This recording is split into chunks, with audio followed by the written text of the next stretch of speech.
Bonjour à toutes et tous et bienvenue, vous écoutez de l'intuition à l'action. Je m'appelle Isabelle Adingue, je suis analyste certifiée en design humain.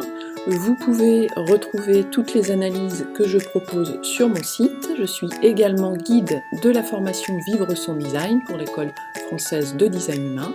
Vous pourrez retrouver toutes ces informations dans le descriptif de cet épisode.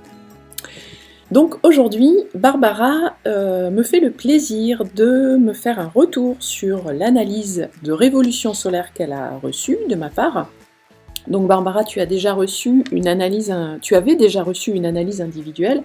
Pour pouvoir recevoir une analyse de révolution solaire, le prérequis c'est d'avoir déjà reçu une analyse individuelle parce que l'analyse de révolution solaire, ce sont les énergies de l'année.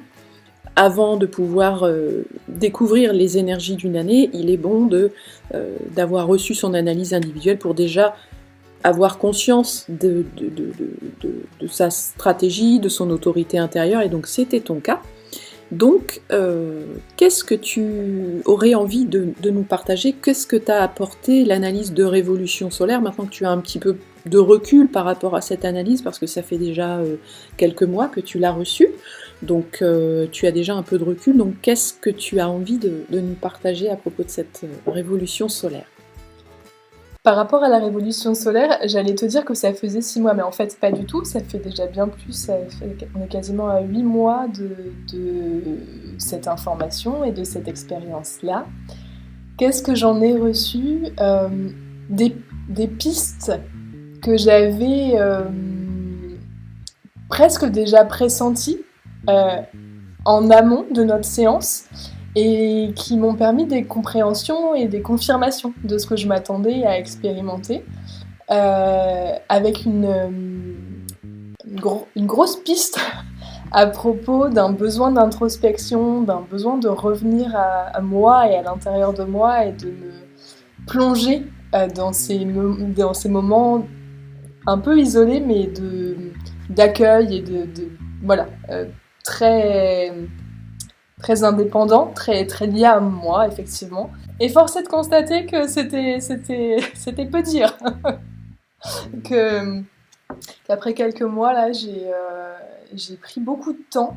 Et je t'en redirai quelques mots par rapport à mon chemin d'incarnation, parce que ça fait sens aussi. Mais j'ai eu besoin d'expérimenter cet isolement peut-être plus que jamais. J'ai eu besoin de me retrouver dans des espaces et dans des lieux qui m'étaient propres et qui étaient propres à mon énergie et à mes choix.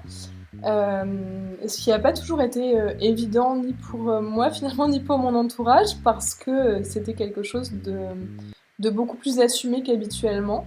Mais je me souviens d'une expérience, je suis partie à Marseille pendant 1 mois, et de façon un peu récurrente ces derniers mois. Voilà, cette révolution solaire, elle m'a permis de mettre de la compréhension et je vais dire un peu d'indulgence sur ce que j'allais expérimenter. Et le fait de faire le podcast aujourd'hui, je me dis que ça serait assez juste que j'aille réécouter, parce que il y a eu des choses qui se sont passées à l'intérieur de moi et qui auraient nécessité que je prenne plus de temps, je crois, d'introspection. Et voilà, ça aurait pu être plus doux. Dans ta révolution solaire, cette année, effectivement, tu avais une ligne qui était très présente, c'est la ligne 2, qui est la ligne de l'ermite. Donc tu avais en fait, ton analyse, tu l'as reçue donc avant ton anniversaire. Hein. Ouais. Nous, ce qu'on conseille, c'est de recevoir cette analyse avant la date, avant l'anniversaire. Les énergies de la révolution solaire, elles arrivent à peu près 3 mois avant notre anniversaire, et donc on les sent arriver. Et toi, c'est l'ermite, donc ce besoin d'isolement qui était très présent. Tu as eu l'information quelque part avant de voir arriver ces énergies. Ça t'a permis peut-être d'assumer plus facilement les choix que tu avais envie de faire parce que tu les sentais en accord avec toi, tout en vivant ce côté ermite. C'était pas forcément facile, mais avec les outils, tu as pu faire les choses en conscience, c'est ça? Oui, et alors c'est intéressant, c'est ce qu'on exprimait en off tout à l'heure, c'est que on avait la possibilité, enfin on a accès aujourd'hui à des informations qui sont d'une grande qualité et qui sont riches d'outils, de pistes, etc. Mais il arrive que pour une raison X ou Y, on ne les écoute pas ou qu'on les ait mis dans un coin ou dans un espace et qu'on ne sollicite pas toutes ces informations. Et j'ai l'impression que c'est un peu ce que j'ai exploré. J'ai une autorité émotionnelle et j'ai en fait été beaucoup dans le mental au mois de juillet, ce qui n'est pas du tout, du tout ma façon d'être en fait, ça me correspond pas. Et je me suis décalée de ce que j'aurais pu expérimenter. Alors je pense que c'était juste et que ça me permet aujourd'hui de réajuster et de me réorienter là où est ma voie et de me rendre compte aussi par l'expérience d'à quel point est-ce que je suis émotionnelle, je suis pas dans le mental. En tout cas, voilà, il y a des choses qui sont hyper intéressantes pour moi à réidentifier comme ça en retour d'expérience. Oui, parce que la révolution solaire, ça vient te parler des énergies qui vont te challenger, que tu vas rencontrer durant l'année.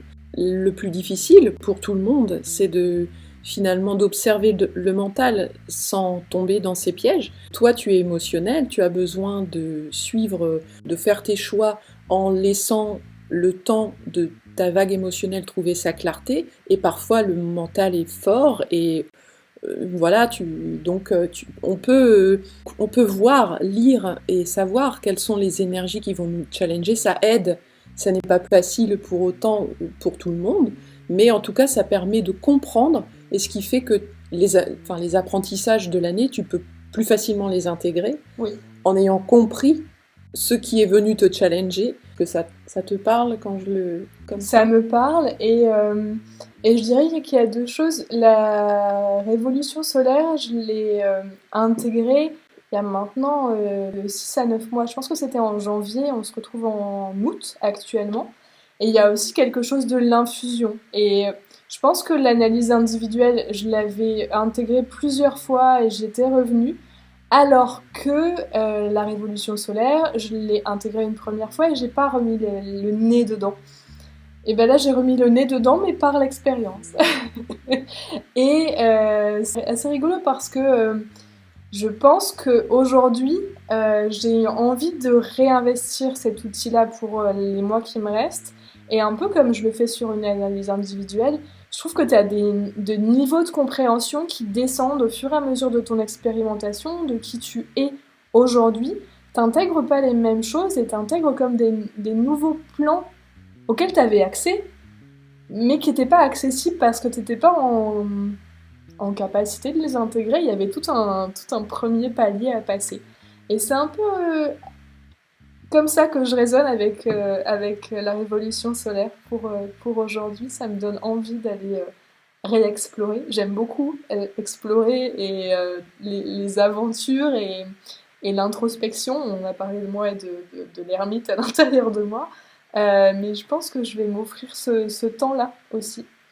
D'ailleurs, je ne sais pas ce que tu proposes actuellement, mais j'aime beaucoup cette possibilité que tu offres d'avoir les analyses que tu proposes en format audio et que l'on ait la possibilité de les réinvestir et de les réécouter quand c'est bon et juste pour soi. Ça demande un engagement de la personne, mais de façon plus ou moins régulière, à la demande et au besoin, d'aller réinvestir toute cette grille de compréhension. Je trouve que c'est passionnant et que c'est hyper riche en fait. Oui, c'est un outil dans lequel tu peux aller piocher régulièrement. L'analyse de révolution solaire, elle t'apporte une grille de compréhension de ce sur quoi la vie va te faire grandir dans l'année. Et le fait d'aller rechercher l'information, ça permet de trouver un rappel de ce qu'on a peut-être zappé. Ou d'avoir ces informations, ça permet d'y revenir. Effectivement, ça peut permettre de comprendre et de se réaligner, c'est-à-dire de pouvoir revenir à sa stratégie, son autorité intérieure. C'est l'expérience que tu as fait. C'est l'expérience que j'ai fait et que je vais continuer à faire, ouais. Super. Eh ben écoute Barbara, je te remercie beaucoup pour ce partage et donc je te dis à bientôt pour nous parler de ton analyse de croix d'incarnation. Avec plaisir, merci Isabelle. Si vous avez des questions, n'hésitez pas à laisser un commentaire, je vous répondrai. Si vous aimez ce podcast, abonnez-vous à ma chaîne pour recevoir une notification à la diffusion de chaque nouvel épisode. Pour me soutenir, je vous invite à laisser un avis, cela permettra à d'autres personnes de découvrir ce que je propose. Vous retrouverez toutes ces informations dans le descriptif de cet épisode. Je vous donne donc rendez-vous à bientôt pour un nouvel épisode.